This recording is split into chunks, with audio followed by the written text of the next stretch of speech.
우리 하나님 말씀은 누가복음 17장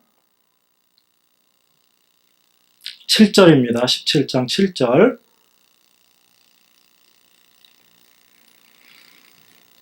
신약성경 124페이지입니다. 신약성경 124페이지.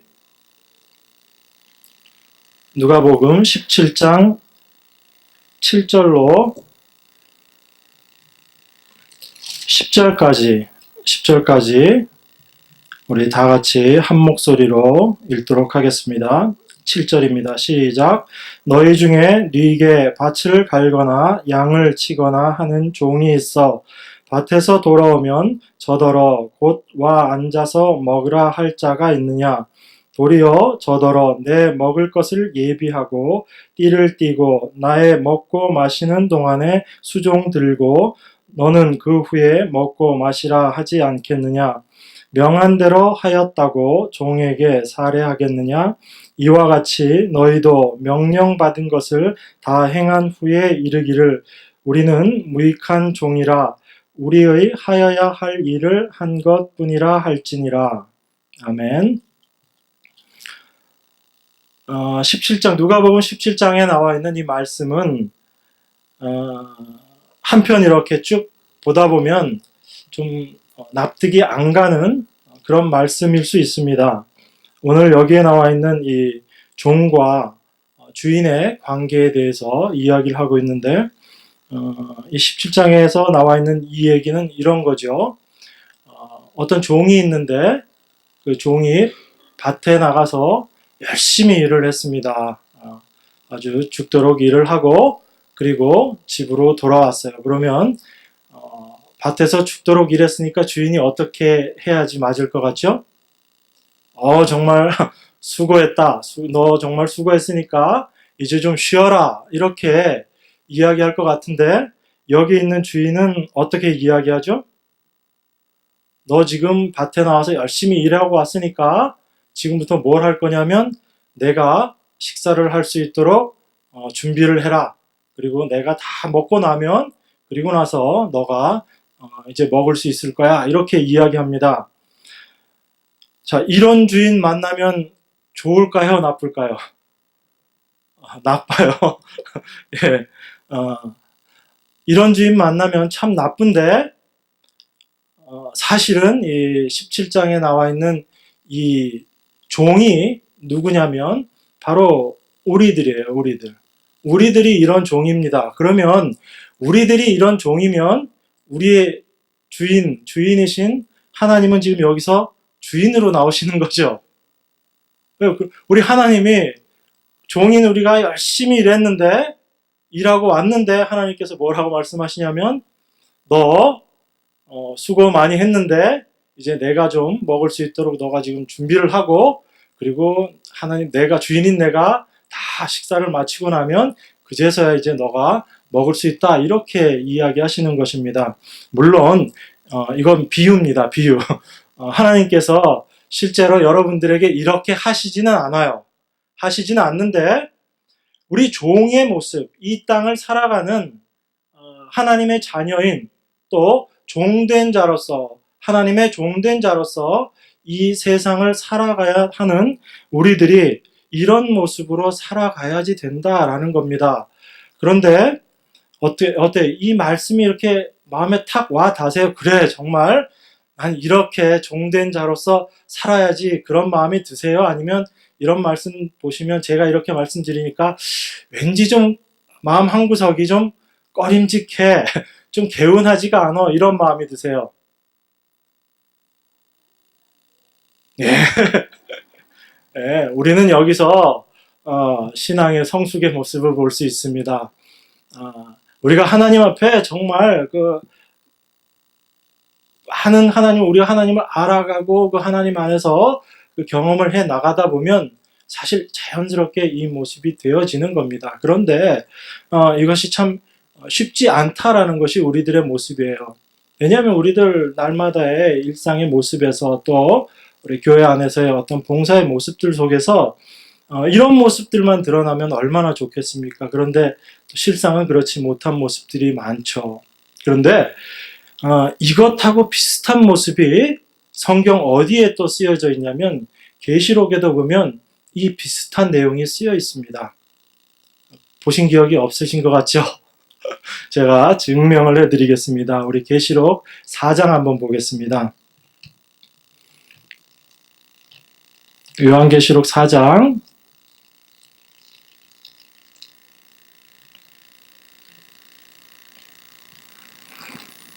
4장 10절입니다. 신약성경 404페이지 4장 10절 제가 읽겠습니다. 24 장로들이 보좌에 앉으신 이 앞에 엎드려 세세토록 사시는 이에게 경배하고 자기의 면류관을 보좌 앞에 던지며 가로되 우리 주 하나님이여 영광과 존귀와 능력을 받으시는 것이 합당하오니 주께서 만물을 지으신지라 만물이 주의 뜻대로 있었고 또 지으심을 받았나이다 하더라. 자, 여기 요한계시록 4장은요 어떤 내용이냐면 특별히 4장하고 5장은 하늘나라에 있는 천상에 있는 하늘나라에 있는 교회의 모습을 특별히 설명하고 있는 장입니다. 4장하고 5장은. 그래서 4장에는 하늘나라에 계시는 천상의 보좌에 앉아 계시는 하나님에 대해서 이야기를 하고 있고 5장에 가면 그 하늘나라에 계시는 예수 그리스도에 대해서 설명하고 있는 내용이에요. 그런데 이 하나님의 보좌를 설명하면서 어떻게 얘기하고 있냐면 하나님의 보좌가 있고 그 옆에 네 생물이 있고 또 24 보좌가 있는데 그 24 보좌에 장로들이 앉아있다라고 이야기합니다. 흰 옷을 입고 그리고 머리에는 면류관을 쓰고 그러고 앉아있다라고 이야기하고 있어요. 그런데 이 24 장로들이 하나님 앞에서 그들이 하나님께 영광 돌리는 모습이 어떻게 영광을 돌리고 있냐면 그들이 보좌에 앉으시니 바로 하나님이시죠. 보좌에 앉으시니 앞에 엎드려서 세세토록 사시는 이에게 경배하고 자기의 면류관을 보좌 앞에 던지면서 우리 주 하나님이여 영광과 존귀와 능력을 받으시는 것이 합당합니다. 이렇게 말씀하고 있는 거예요.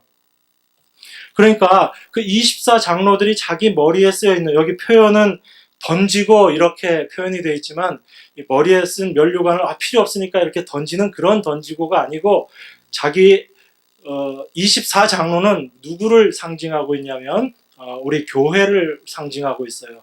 바로 우리 구약과 신약의 모든 성도들을 통틀어서 24 장로로 지금 표현하고 있는 겁니다. 나중에 예루살렘 성에 보도 12기둥과 12대문을 이야기하면서 구약의 12지파, 신약의 12사도를 이야기하면서 그 12 24가 교회를 상징한다, 의미한다라는 것을 나타내고 있습니다. 오늘 여기서 이야기하는 24 장로도 바로 구약과 신약의 모든 교회들 그 대표로 24 장로를 이야기하고 있는 거예요.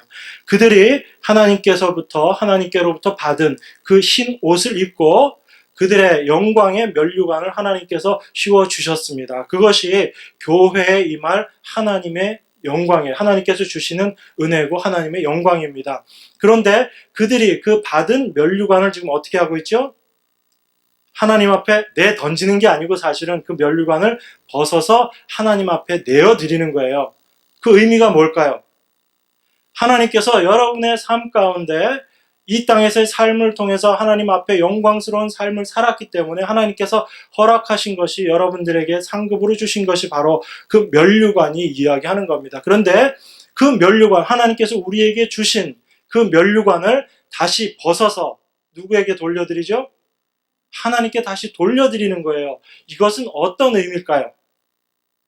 하나님, 저희가 이 땅을 살면서 하나님 주의 일을 하고 주 앞에 헌신하고 살았는데 하나님께서 저희에게, 우리들에게, 이 교회에 하나님의 그 영광의 면류관, 그 생명의 면류관을 우리에게 씌워주셨습니다라는 그런 고백이에요. 그렇지만 하나님께서 씌워주신 그 면류관, 그 영광의 면류관이 사실은 우리가 받을 것이 아니고 누가 대신 받으셔야 될 것이라고요? 하나님께서 대신 받으셔야 될 거다라는 그런 고백이에요. 우리가 이 땅에 하나님의 일을 위해서 우리가 헌신하고 봉사하고 우리의 삶을 주님께 올려드리지만 그 우리의 삶을 통해서 하나님께서 우리에게 상급으로 주신 바로 그 면류관을 우리가 하늘나라에 올라가면 어떻게 한다고요? 제가 하나님 이 땅에서 열심히 일하고 잘했으니까 이 면류관 제 거예요. 이렇게 이야기하는 게 아니고 우리들은 그 하늘나라에 올라가서 어떤 모습이 된다고요? 하나님, 저는 이 땅에서 주의 종으로 살았지만 이 면류관은 사실은 내가 받을 게 아니고 하나님께서 이 면류관 받으셔야 되는 겁니다. 라고 그런 우리가 고백을 하게 되는 것이 바로 우리의 모습이라는 거예요. 그렇기 때문에 우리가 이 땅을 살아가면서 우리의 헌신과 노력이 있지만 그것은 우리가 우리의 것으로 하나님께 헌신한 것이 아니고 하나님께서 우리의 주신 것으로 또 우리 안에서 역사하시는 하나님의 영으로 말미암아 우리가 헌신되어진 것이기 때문에 그 헌신으로 말미암아 이루어진 어떤 일들, 우리의 봉사, 우리의 시간들, 우리의 노력들도 사실은 내가 이렇게 이런 일을 했습니다라고 하나님 앞에 자랑으로 내어놓을 것이 아니고 하나님께서 나를 통해서 이런 일들을 해주셔서 감사합니다 하고 하나님 앞에 우리가 그 모든 일들을 내어놓게 되는 거예요. 그것을 성경에서 뭐라고 이야기하냐면 헌신이다라고 이야기하는 겁니다. 그렇기 때문에 우리가 이 땅에서 어떤 애씀과 노력을 하더라도 사실은 그것이 나의 것이 안 되는 거죠. 하나님께서 나와 함께 하심으로 그 일이 이루어진 것이기 때문에 그 일이 완성된 것이기 때문에 그것이 결코 나의 자랑이 될 수 없는 겁니다. 그렇기 때문에 마태복음에도 보면 하나님께서 책망하는 하나님의 일을 했다고 막 하나님 앞에 와서 자랑하는 사람에게 하나님께서 책망하시는 말씀이 있죠. 어떤 사람이 와서 내가 주를 위해서 이것도 하고 이것도 하고 이것도 했습니다 라고 이야기했더니 그 주인이 뭐라고 이야기해요? 내가 널 도무지 알지 못한다 이 게으른 종아 이렇게 이야기하시잖아요. 그건 뭐냐면 우리가 이 땅에서 주를 위해서 하는 일들은 우리가 하는 것 같지만 사실은 우리 안에 성령이 함께 하심으로 이루어져 가는 일들이에요. 우리를 통해서 하나님께서 하시는 일이다라는 겁니다. 그렇기 때문에 우리가 어떤 일을 하더라도 하나님 앞에서 어떤 일을 하더라도 하나님 내가 이런 일을 하나님 앞에 했어요 라고 이야기할 수 없는 모습이 바로 우리들의 모습이 되어야 된다라고 말씀하고 있는 거예요. 그렇기 때문에 누가복음에서 이야기하고 있는 이 종처럼 사실은 열심히 일을 했지만 그 열심히 일한 것이 이 종이 당연히 해야 될 일이다라는 것을 이야기하고 있는 겁니다. 여기는 아주 그냥 주인 잘못 만난 종하고 나쁜 주인을 이야기하고 있는 것이 아니고 바로 이 세상에서 종의 모습으로 헌신하면서 살아가야 될 우리들의 자세가 어떠해야 하는가를 사실은 설명하고 있는 거죠. 그래서 이것은 어찌 보면 다른 모습으로 이야기하면 내가 이런 모습이 되어야 되겠다라고 그렇게 마음을 굳게 다짐한다고 되는 부분은 아니에요. 우리가 이 17장에 나와 있는 이 말씀을 이 앞뒤에 나와 있는 이야기들하고 조금 연관지어서 생각해 보면 이 사람이 이 종이 왜 이런 모습으로 표현될 수밖에 없는가 하는 것을 생각할 수 있습니다. 17장 처음에 보면요 뭐라고 이야기하고 있냐면 누가복음 17장입니다. 누가복음 17장 처음에 보면 1절에 이렇게 이야기하고 있어요. 예수께서 제자들에게 이르시되 실족해 하는 것이 없을 수는 없으나 있게 하는 자에게는 화로다. 저가 이 작은 자 중에 하나를 실족해 할진대 차라리 연자 맷돌을 그 목에 메우고 바다에 던지우는 것이 나으리라. 이렇게 얘기합니다. 실족하는 부분에 대해서 이야기하고 있어요. 17장 초반부 1절부터 실족해 한다는 게 어떤 거죠? 시험에 들게 한다는 거. 예, 맞아요. 그리고 다른 부분에 보면 실족해 한다라는 것이 다른 사람으로 하여금 죄에 빠지게 한다라는 그런 의미를 같이 갖고 있습니다. 그러니까 여러분들이 어떤 일을 하면서 누군가에게 어떻게 했는데 그 사람이 여러분으로 말미암아 실족해 되면 죄를 짓게 되거나 시험에 들게 되면 그 사람은 어떻게 돼야 마땅하다고요? 어떻게? 다시 한번 크게. 예, 연자맷돌 목에 메고 그냥 들어가라는 얘기죠. 제가 여러분에게 다시 물어보겠습니다. 그럼 여러분 연자맷돌 매야 될까요? 여러분들 안 매도 될까요? 네, 하지 않고 이렇게 하면 안 되죠. 그런데 예수님께서 이렇게 말씀하시는 거예요. 실족게 하는 일이 없을 수는 없으나 있게 하는 자에게는 화다, 이렇게 얘기하시는 거예요. 그러니까 실족해 하는 일이 있다라는 얘기예요, 없다라는 얘기예요? 있다라는 얘기죠. 그러면 사실은 우리는 이 말씀을 통해서 보면 우리는 다른 사람들을 실족해 하는 일들을 하고 있다라는 얘기예요. 이 똑같은 말씀이 마태복음에 보면 어떤 이야기를 하면서 이 말씀을 하고 있냐면 어린 아이 얘기를 하면서 제자들이 뭐라고 얘기하냐면 천국에서 누가 더 큰가 막 그거 이야기하다가 예수님한테 물어봐요. 천국에서 누가 큰 자입니까? 라고 이야기했던 예수님께서 거기에 대한 대답을 하시면서 어린아이 비유를 하시고 그리고 나서 실족해 하는 이 이야기들을 계속해서 하고 계신 거예요.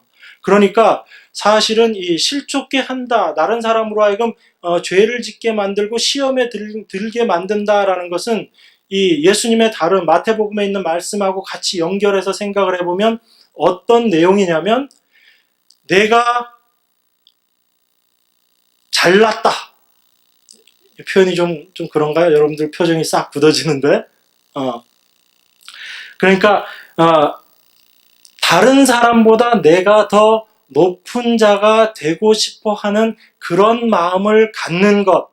그것이 바로 다른 사람을 시험 들게 하고 실족해 하는 거다라는 그 이야기예요. 그러니까 여러분들이 난 딴 사람 죄에 빠지게 한 적 없는데 이렇게 생각하셨는데 예수님의 다른 쪽에서 말씀하신 거하고 생각을 해보니까 내가 다른 사람들보다 좀 더 높은 위치에 서려고 하는 것, 더 인정받으려고 하는 것, 쉽게 얘기하면 내가 주변 사람들로부터 내가 인정받고자 하는 그런 마음들. 그럼 내가 인정받게 된다는 얘기는 내가 남들보다 높아진다는 얘기죠. 그럼 남들은 나보다 더 낮은 자가 되는 것이고, 그러니까 그 자기 사랑, 이것도 다 자기 사랑의 한 모습이에요. 내가 높아지려는 것, 내가 남들로부터 인정받고 싶어 하는 것, 이런 것들도 다 자기를 너무 사랑해서 그런 마음이 드는 거거든요. 그러니까 내가 나를 사랑하는 것이 그로 말미암아 우리 주변에 있는 사람들, 연약한 자들에게 시험에 빠지게 할 수 있고 그들이 죄를 짓게 할 수 있다라는 말씀이죠. 그게 바로 실족게 한다라는 말씀의 의미인 거예요. 그러니까 지금 여기 있는 우리들은 다 어떻게 해야 돼요? 연자맷돌 메고 다 뛰어들어야죠. 예수님 이 말씀을 보면.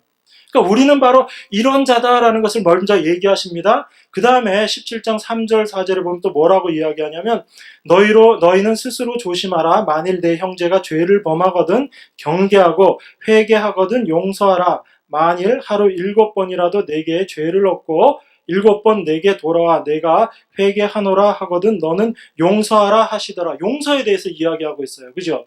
그러면서 뭐라고 얘기하죠? 용서에 대해서 7번이라도 내게 죄를 얻고 죄를 7번이나 죄를 짓고 또 돌아와가지고 내가 잘못했으니까 용서해줘 라고 얘기하면 어떻게 하라고요? 용서해주라고 얘기하죠. 요거하고 또 똑같은 얘기가 어디선가 생각나죠. 마태복음 18장에 보면 이 얘기가 또 나옵니다. 물어보죠. 내가 몇 번을 용서해주면 됩니까? 라고 물어볼 때 뭐라고 주님께서 말씀하셨죠? 70번씩 7번. 몇 번 용서하면 되는 거죠? 490번에 아주 머리가 비상하신데 근데 490번 용서하라는 얘기예요? 어떻게 하라는 얘기예요?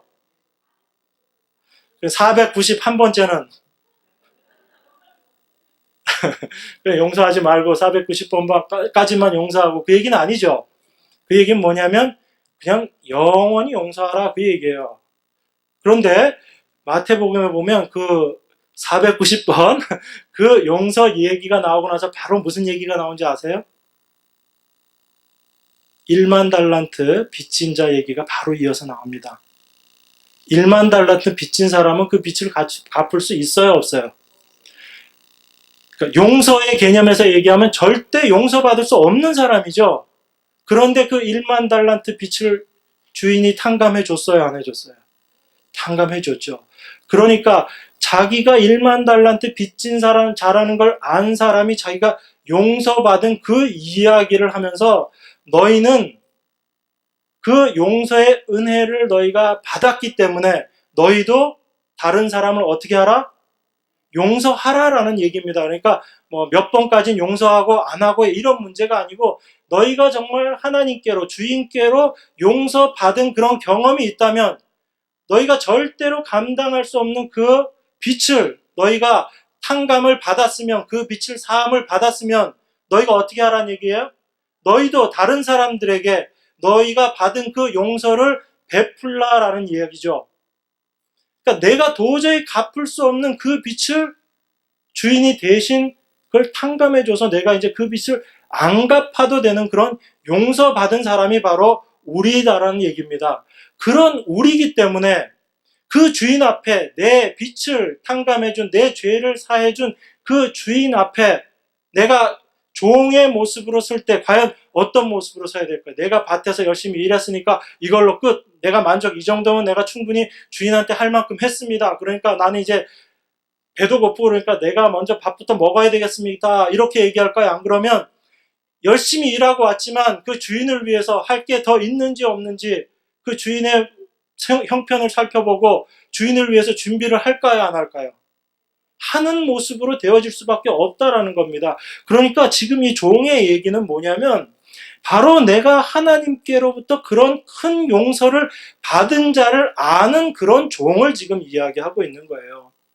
그리고 나는 어떤 자인가 하면 다른 사람을 죄에 빠뜨릴 수밖에 없고 실족해 할 수밖에 없는 그런 자인데 그래서 나는 연자맷돌 목에 달고 그냥 물에 뛰어들어서 죽어야지 되는 그런 죽을 수밖에 없는 그런 난데 하나님께서 나의 그 죄를 다 사해 주셔서 내가 하나님 앞에 이제 감사한 그 종의 모습으로 설 수 있게 되었다라는 겁니다. 그것을 경험한 종의 모습을 지금 이야기하고 있는 거예요. 그러니까 17장에 이 종의 이야기가 나오고 나서 바로 무슨 얘기가 나오냐면 문둥병자 10명 이야기가 나오는 거예요. 문둥병자는 어떤 사람이죠? 문둥병자 어떤 사람이죠? 문둥병 걸린 사람. 문둥병 걸린 사람. 성경에서 문둥병은 뭘 상징한다고 그랬어요? 죄를 상징한다고 그랬습니다. 예수님 앞에 예수님이 사마리아 땅을 지나가는데 문둥병자 10명이 몰려와가지고 우리를 긍휼히 여기소서, 우리를 불쌍히 여겨주십시오라고 예수님 앞에 얘기했어요. 그랬더니 예수님께서 뭐라고 말씀하셨냐면 너 문둥병 깨끗해졌어? 이렇게 얘기 안 하셨어요. 제사장에게 가서 보이라라고 이야기합니다. 그것이 뭐냐? 율법에 나와 있는 내용이죠. 내가 문둥병자, 내가 죄인이라는 것을 제사장 앞에 가서 고백하고 내가 정말 죄인이라는 것을 알고 나면 정말 온몸이 하얗게 문둥병이 다 들고 나면 이제 정함을 받을 수 있을 것이다. 깨끗함을 받을 수 있을 것이다. 라는 그런 율법의 의식을 말씀하시면서 예수님께서 제사장에게 가라라고 말씀하신 거예요. 근데 가다가 보니까 어떻게 됐어요? 문둥병이 그 표현 그대로 나서버렸어요. 문둥병이 나와버렸어요. 그러니까 그 10명 중에 한 깨끗함을 입은 한 명만 예수님께 돌아왔습니다. 돌아와서 뭐라고 하죠?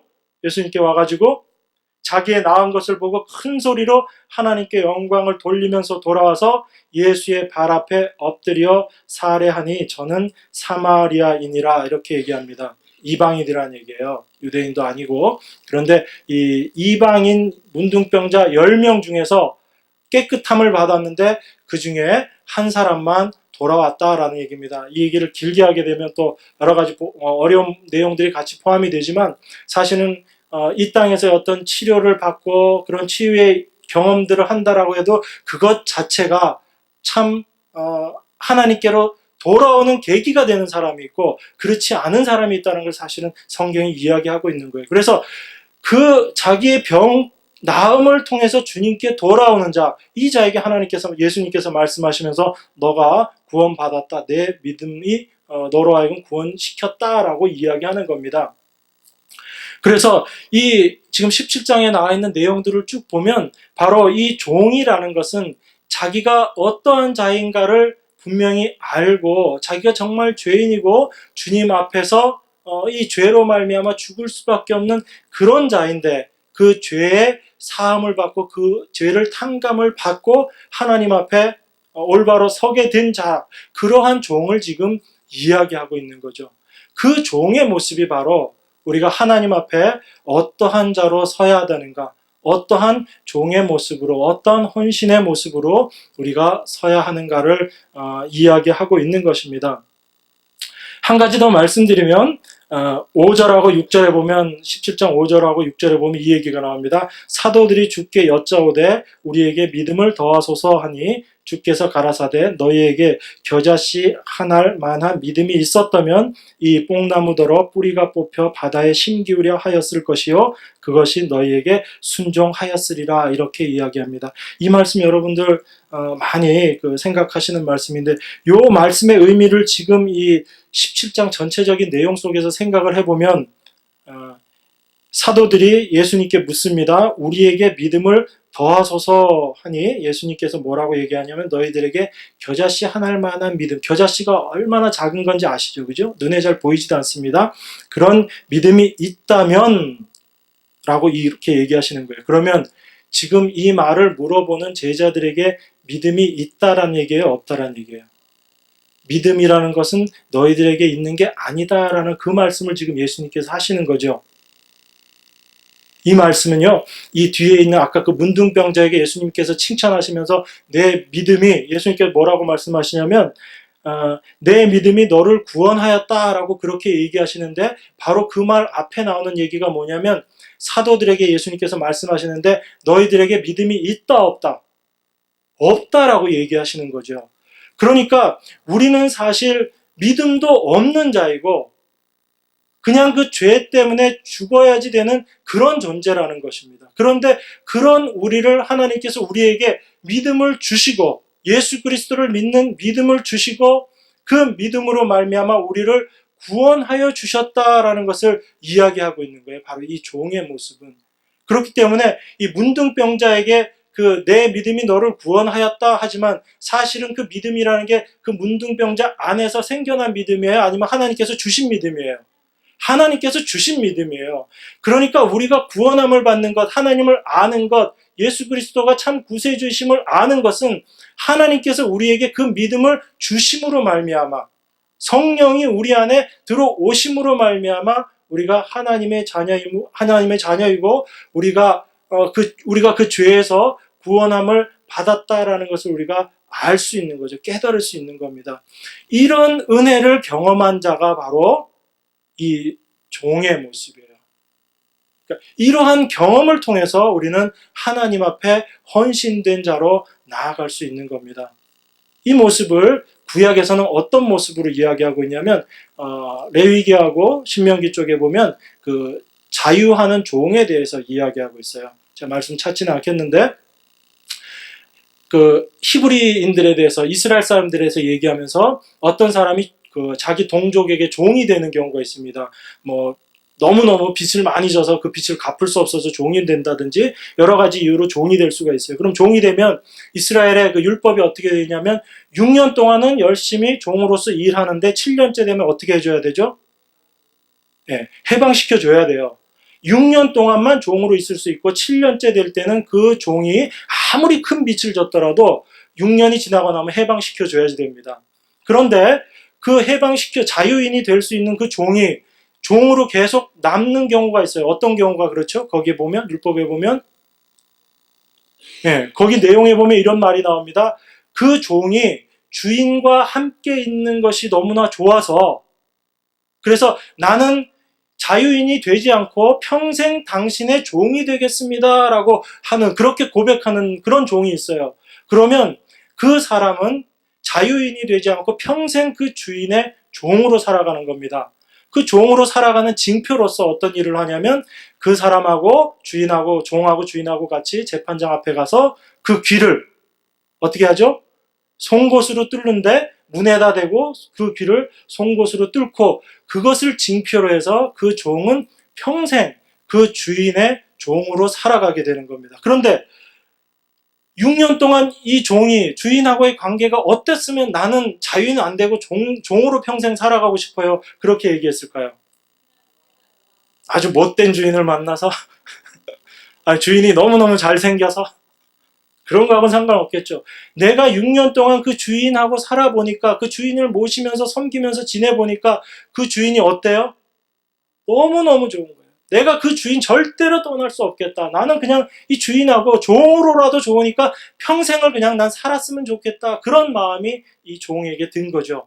그래서 나는 주인 절대로 떠나가지 않겠습니다. 나는 그냥 종으로 살겠습니다. 라고 고백하고 그 주인하고 같이 가서 자기의 그 자유인 되는 것, 그냥 그 주인의 그 품에서 벗어나는 일을 포기하고 평생을 내가 주인하고 같이 살겠습니다라고 고백하는 그런 종의 모습이다. 그러니까 이 누가복음에 나와 있는 이 얘기가 사실은 이미 구약에서 하나님 주인과 종의 관계, 하나님과 자녀된 우리들의 관계를 구약의 율법을 통해서 설명해 놓은 것을 예수님께서 다시 비유를 들어서 말씀하신 거죠. 그러니까 똑같은 이야기를 하고 있는 거예요. 그러니까 하나님의 자녀로서, 하나님의 종으로서 이 땅을 살아가는 우리들은 그 하나님이 어떠한 분인지를 우리가 먼저 경험해야지 되는 거죠. 그분이 참 나를 구원하시는 그런 구원의 하나님이시고, 나는 그분이 없으면, 그분과 떨어져서는 나는 절대로 살아갈 수 없는 그런 자라는 것을 그 삶 가운데 경험하고, 그 고백이 바로 평생 여기 누가복음에 나와 있는 이런 모습처럼 주인을 섬기는, 자원해서 주인을 섬기는 그런 모습으로 드러나는 거죠. 이것을 성경은 헌신한다, 헌신이다라고 이야기하는 겁니다. 여기 계신 모든 청년분들은 정말 이러한 주의 헌신 가운데 나가시는 여러분들 다 되기를 원합니다. 그래서 우리 교회 안에서 참 누구랄 것 없이 먼저 주의 일을 위해서 앞장서서 나아가는 그런 주 안에서의 청년으로서 일하시는 우리 모든 성도님들 되시기를 주의 이름으로 축원합니다. 네, 우리 잠깐 기도하겠습니다. 하나님 아버지 감사합니다. 하나님께서 저희들에게 허락하시고 베풀어 주신 그 은혜가 너무나 놀랍고 감사해서 평생 주의 종이 되기를 저희들이 소원합니다.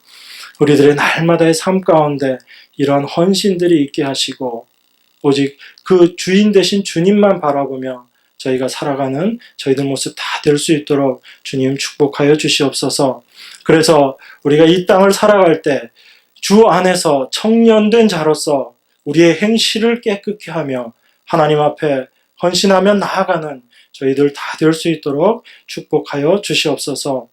이후에 하나님께서 또 우리 청년들을 통해서 그들의 삶과 경험을 통해서 하나님을 알았던 내용들을 또 함께 나누기를 원합니다. 이 모든 시간들 가운데 함께 하시고 오직 하나님 홀로 영광 받으시옵소서. 귀하신 예수 그리스도 이름 받들어 기도드리옵나이다. 아멘.